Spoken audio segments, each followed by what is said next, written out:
Let's talk winners and losers. Man, this was tough because I'm going to do top three for each.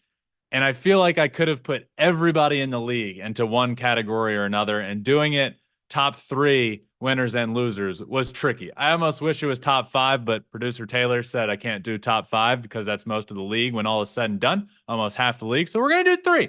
We're going to start with top three winners. For me, I am going the Cleveland Guardians at number three. The big one for me is Lane Thomas. They also added Alex Cobb as a pitcher who hasn't yet thrown this year, but could potentially be starting as soon as, this weekend. But certainly in the next week or so, next couple of weeks, he will be back for sure pitching. And since really post COVID, he's been a good pitcher in the league, about a 3.7 ERA. His advanced analytics are even better. So when healthy and when right, Alex Cobb is a good addition to that rotation that we talked about it a good bit lately. Who would have foreseen the Guardians being as good as they are at this point in the year? And if they were this good, you would have said, wow, their pitching and Shane Bieber have been phenomenal. Well, they haven't had Shane Bieber. Their pitching has been pretty good. Their offense has been really good. They needed a starting pitcher and went and got Alex Cobb, which is a good get for them, I think. But Lane Thomas is the big one. This guy, because he hasn't been playing on a very good team in his big league tenure, might not be the biggest name out there, but Lane Thomas is a huge, huge get for the Cleveland Guardians. This guy is on pace for almost a 50 extra base hit, 50 stolen base season. We're talking a guy that could be a star for the Guardians. Is a really good player. Love plugging him in at the top of that lineup. I think the Guardians did a really good job. Didn't give up a ton. Didn't give up a ton to get this done. So obviously a team that's sitting atop the AL Central. I really like them and what they've been able to do this year. And I really like that they went and got some pieces. I love that they went and got Alex Cobb. Love Lane Thomas is a huge get. So for me, Guardians come in at number three. Moving on to number two, a winner at the trade deadline, the Los Angeles Dodgers. Dodgers made some great moves, in my opinion. And the biggest one, I think the biggest one coming right at the buzzer, adding Jack Flaherty right at the end, right down to the last minute, a huge pitcher available on the market, traded him and got him from the Tigers. But that trade earlier with the Cardinals, White Sox, and Dodgers, I thought they did well there. I think the Cardinals did the best of that three-way trade, but the Dodgers did well getting Tommy Edman and Michael Kopech there in that three-way deal. But also added Kevin Kiermaier here, Ahmed Rosario, another pickup. But for me, Jack Flaherty, a big one, a big get at the deadline. One of the best pitchers available, considering the year he's having. One of the best pitchers available, if not the best pitcher available at the deadline with how good he's been. Well, not available, but that turned out to be traded. Jack Flaherty was a huge get. The Dodgers needed some pitching help. Their rotation can be really good, but they've been dealing with a lot of injuries, a lot of question marks. Jack Flaherty answers a lot of those question marks. Really good get for them there. I think the Dodgers did really well. Didn't give up a ton to get this done either. In that trade with the Cardinals and the White Sox, a couple of mid to late 20s prospects to land Tommy Edman and Michael Kopech and Miguel Vargas. I really liked what the Dodgers ended up coming away with there, considering they didn't have to give up a ton to do it.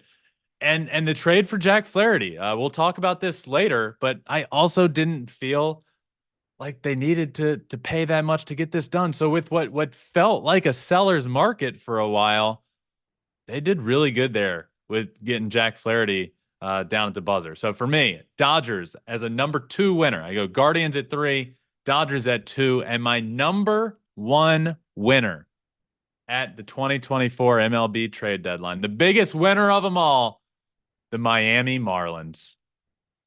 The Marlins killed it. Now, they weren't buyers. They were sellers, and it's hard to compare, right? It's hard to compare because we don't really know.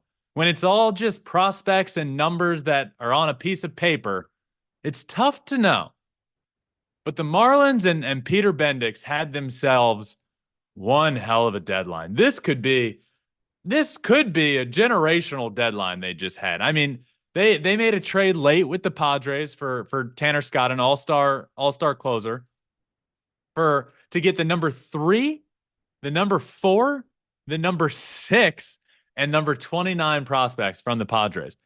3 of their top 10 prospects they got in return for a relief pitcher. And he's a rental. We're talking a guy that's not even under control going forward.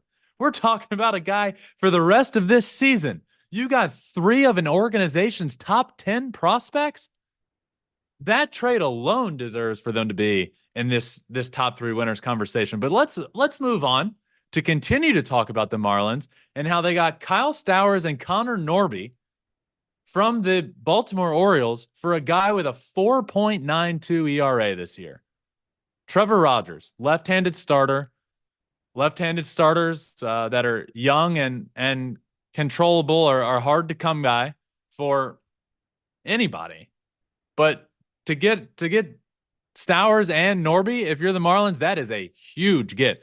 Connor Norby projects as a really good starting middle infielder in his career. I think Stowers could potentially be a starting outfield if I'm projecting a starting outfielder type player, but also definitely a big leaguer outfield depth, 4th outfielder, 2nd or 3rd outfielder kind of guy. But Connor Norby is a huge get for them. That was huge.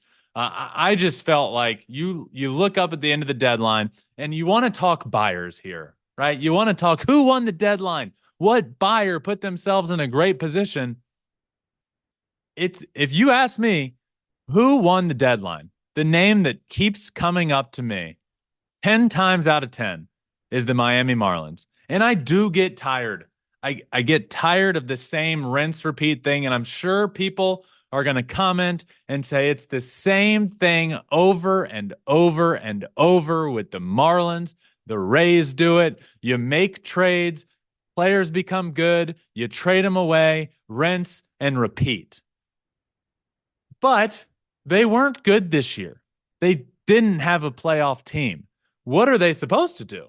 You could be the Colorado Rockies and do nothing and sit on your hands and just not do a single thing. At least they did something. And that doing something was getting top prospect after top prospect from team after team after team. The Miami Marlins killed this trade deadline, and in my opinion, hands down, won this. The Guardians did well. The Dodgers did well. The Marlins, hands down, won this.